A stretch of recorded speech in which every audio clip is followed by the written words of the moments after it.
بسم الله الرحمن الرحيم. الوصفة دي أنا بحبها قوي. هنحتاج فيها لبن وسكر، يعني في حدود نص كوباية سكر كده أو كوباية إلا ربع سكر. وهحتاج طبعا هحطها على النار لحد لما أجهز بقية الوصفة. هو السكر، هي الوصفة دي كريم كراميل. أنا بحبها جدا، وصفة جميلة جدا.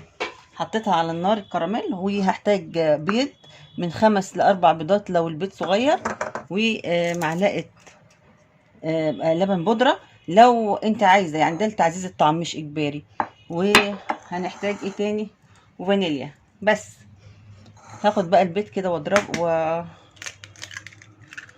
وهضربه طبعا، هضربه علقة سخنة. اوبس.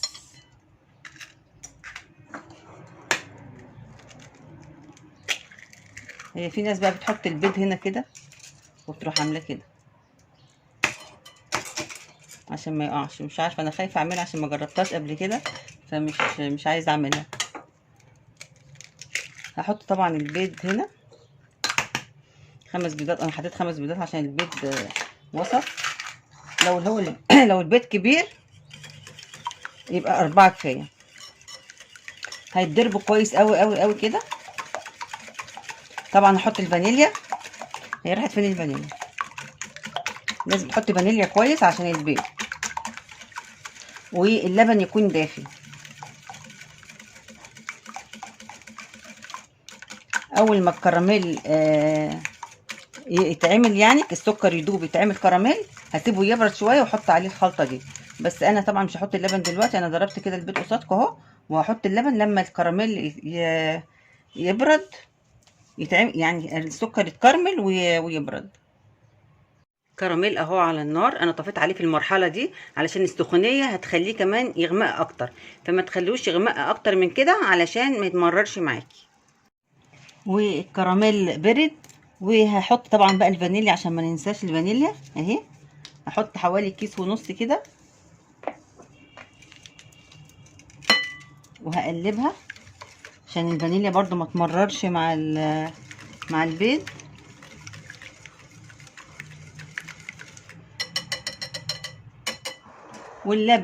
اللبن عايزه تحط عليه سكر حطي. انا هحط بمقدار معلقتين كده، لان انت طبعا عامله الكراميل هيبقى كله سكر، فما تحطيش سكر كتير لو انت مش عايزه.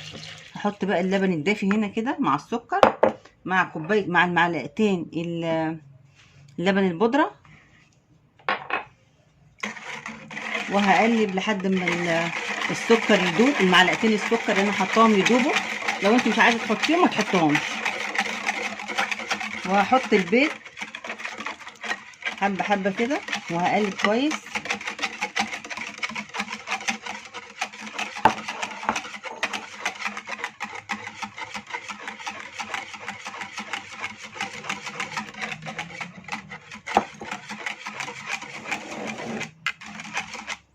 وهحطهم في الحله. انا هعملهم في الحله اللي انا عملت فيها الكراميل. هدلقه كده بالراحه اهو. عايزه تصفيه صفيه مش مشكله. وهحطه في صينيه سخنه، حاطه فيها انا معلقتين خل علشان الصينيه ما تسودش. الصينيه اهي اللي انا هحط فيها الكراميل. الصينيه سخنه جدا طبعا، عشان انا حاطه فيها ميه سخنه وحطيت فيها خل. ما تنسيش الخل عشان الصينيه الومنيوم، فما تسودش مني. بسم الله الرحمن الرحيم.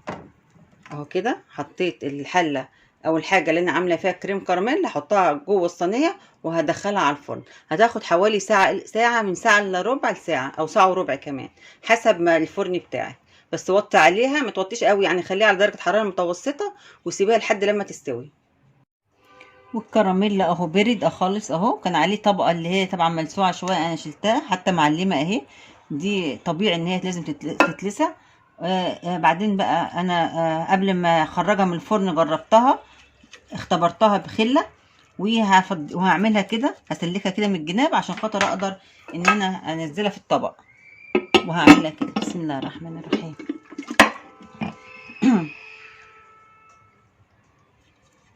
اوبس اهي.